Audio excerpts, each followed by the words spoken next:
اس کی کھال پر بہت زیادہ اون ہو۔ چوتھا کہنے لگا موٹی تازی ہو، ہم نے پہلے کبھی ایسی اونٹنی نہ دیکھی ہو۔ پانچواں بولا وہ اتنی بڑی ہو کہ ایک دن میں سارے کنویں کا پانی پی جائے، مزید اس میں فلاں خوبیاں ہوں۔ حضرت صالح علیہ السلام نے ان سے فرمایا اگر میں تمہاری مطلوبہ اونٹنی پیش کر دوں تو کیا تم اللہ پر ایمان لے آؤ گے؟ انہوں نے جواب دیا ہاں، ہم تمہارے رب پر ایمان لے آئیں گے۔ ناظرین، اس کے بعد حضرت صالح علیہ السلام نے اللہ تعالیٰ کے حضور گر گرا کر دعا فرمائی اور اپنی قوم کی فرمائش پوری کرنے کی التجا کی۔ اللہ تعالیٰ نے اپنے نبی کی دعا قبول فرمائی اور پھر ایک مقررہ دن پر بستی کے سب سردار اکٹھے ہوئے۔ دیکھتے ہی دیکھتے ان کی آنکھوں کے سامنے زمین پر زلزلہ طاری ہوا اور پتھریلی چٹان پڑی اور اس میں سے ایک طویل القامت خوبصورت اونٹنی برآمد ہوئی جس میں وہ سب خوبیاں اور صفات موجود تھیں جن کی قوم سمود نے فرمائش کی تھی۔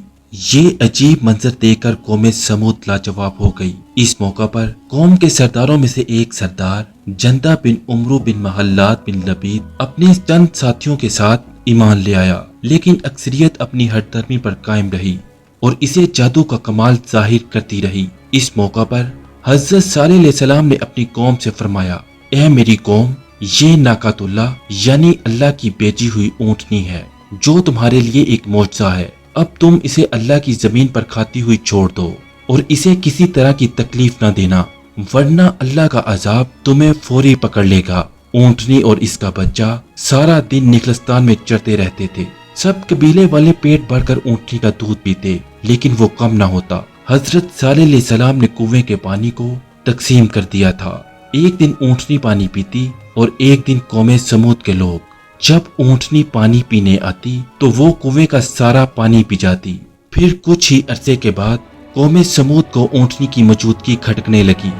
انہیں اپنے ہرے بھرے کھیتوں میں آزادی سے گھومتی پھرتی اونٹنی ایک آنکھ نہ پاتی تھی، اور جب وہ یہ دیکھتے کہ اپنی باری آنے پر اونٹنی ایک ہی سانس میں پورے کنویں کا پانی پی جاتی ہے تو حیران ہو کر اسے جادو سے تشبیہ دیتے۔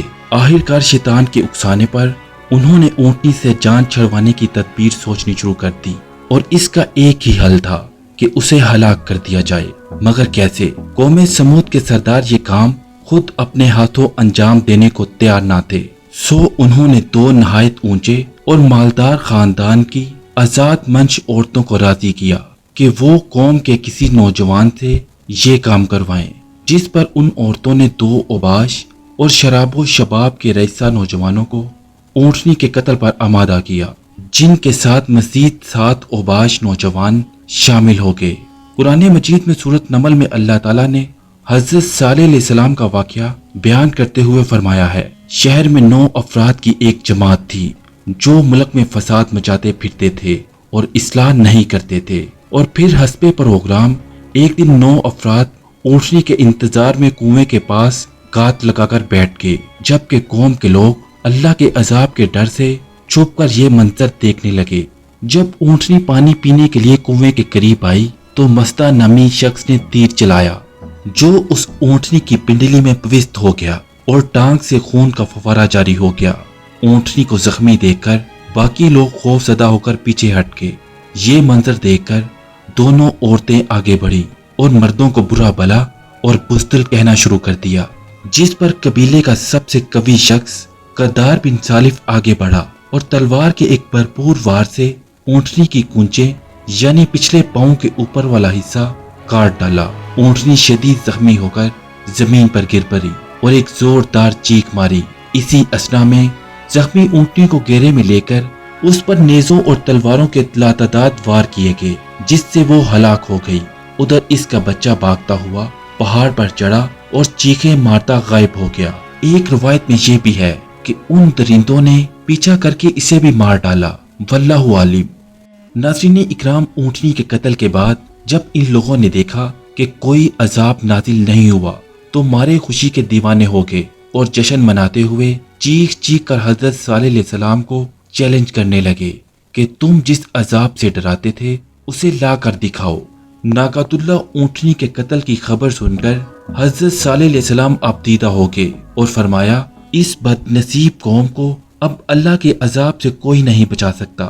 ادھر قوم سمود کے لوگوں کی دیدہ دلیری اور جرت میں مزید اضافہ ہو گیا۔ ان کے دل سے ڈر اور خوف نکل چکا تھا، چنانچہ انہوں نے اسی رات حضرت صالح علیہ السلام کو قتل کرنے کا پروگرام بنا لیا تاکہ اونٹنی کے ساتھ ان کا قصہ بھی ختم کر دیا جائے۔ وہ 9 افراد ایک پہاڑ کی گھاٹی پر چھپ کر بیٹھ گئے تاکہ جب حضرت صالح علیہ السلام وہاں سے گزرے تو انہیں قتل کر دیا جائے، مگر کائنات کا مالک اللہ قوم سمود کے ہر مکر و فریب اور شیطان کی چال بازیوں سے خوب واقف تھا۔ چنانچہ اللہ تعالیٰ کے حکم پر پہاڑ سے ان پر پتھر برسائے گئے جس سے ان کے سر پاش پاش ہو گئے اور وہ سب ہلاک ہو گئے۔ دوسرے دن جب لوگوں کا وہاں سے گزر ہوا تو دیکھا کہ 9 کے 9 افراد پتھروں کے نیچے مرے ہوئے پڑے تھے۔ خواتین و حضرات، حضرت صالح علیہ السلام کو اونٹنی کے قتل کا بڑا غم تھا اور اللہ تعالیٰ کے وعدے کے مطابق اب عذاب آنا ہی تھا، لہذا حضرت صالح علیہ السلام نے اپنی قوم کو آگاہ فرمایا کہ اب تمہارے پاس عیش و عشرت کے صرف 3 دن بچے ہیں، اس کے بعد ایک سخت عذاب تم پر نازل ہوگا۔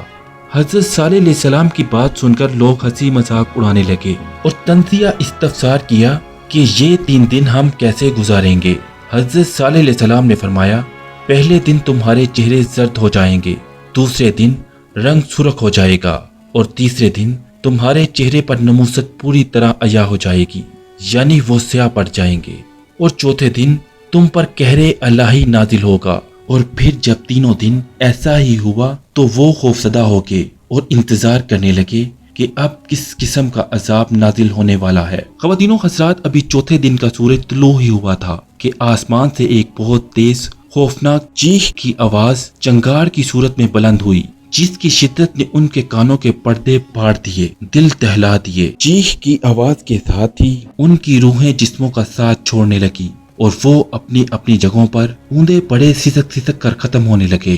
کچھ ہی دیر کے بعد لاکھوں افراد پر مشتمل نہایت قوی اور طاقتور قوم جانوروں کے کھائے ہوئے بوسے کی طرح ڈھیر ہو چکی تھی، اور کفر و شرک میں مبتلا، غرور و تکبر میں ڈوبے لوگوں کا شاندار اور بارونق شہر ہموشہ میں تبدیل ہو کر ہمیشہ کے لیے عبرت کا نشان بن گیا تھا۔ اللہ تعالیٰ نے قرآن مجید کی سورت ہود میں ارشاد فرمایا، اور جن لوگوں نے ظلم کیا تھا ان کو چنگار کی صورت میں عذاب نے آ پکڑا اور وہ اپنے گھروں میں اوندے پڑے رہ گئے، گویا کبھی ان میں بسے ہی نہ تھے۔ سن رکھو، قوم سمود نے اپنے پروردگار سے کفر کیا، اور سن رکھو، قوم سمود پر پھٹکار ہے۔ ناظرین اکرام، اللہ تعالیٰ نے اس عذاب سے حضرت صالح علیہ السلام اور ان پر ایمان لانے والے مومنین کو محفوظ رکھا۔ ناظرین اکرام، حضرت ابن عمر رضی اللہ عنہ سے مروی ہے کہ 9 ہجری میں رسول اللہ صلی اللہ علیہ وسلم تبوک جاتے ہوئے جب وادی سمود سے گزرے تو آپ صلی اللہ علیہ وسلم نے اس ویران اور اجڑی ہوئی جگہ کو دیکھ کر صحابہ رضی اللہ عنہ سے فرمایا کہ یہاں سے جلدی گزر چلو، اور اگر پانی کی ضرورت ہو تو صرف اس کنویں سے پانی استعمال کرو جس سے حضرت صالح علیہ السلام کی اونٹنی پانی پیا کرتی تھی۔ بعض صحابہ رضی اللہ عنہ نے دوسرے کنویں سے پانی لے کر آٹا گوندھ لیا تھا، آپ صلی اللہ علیہ وسلم نے اسے پھنکوا دیا۔ اس عرصے میں آپ صلی اللہ علیہ وسلم مسلسل توبہ اور استغفار کرتے رہے۔ پھر نبی کریم صلی اللہ علیہ وسلم نے اپنے صحابہ اکرام کو منع فرمایا کہ قوم سمود جو عذاب سے ہلاک ہو گئی تھی ان کے گھروں اور بستیوں میں نہ جائیں، اور فرمایا کہ مجھے خوف ہے کہ کہیں تم کو بھی وہی عذاب نہ آ پہنچے جو ان کو پہنچا تھا، لہٰذا ان کے پاس نہ جاؤ۔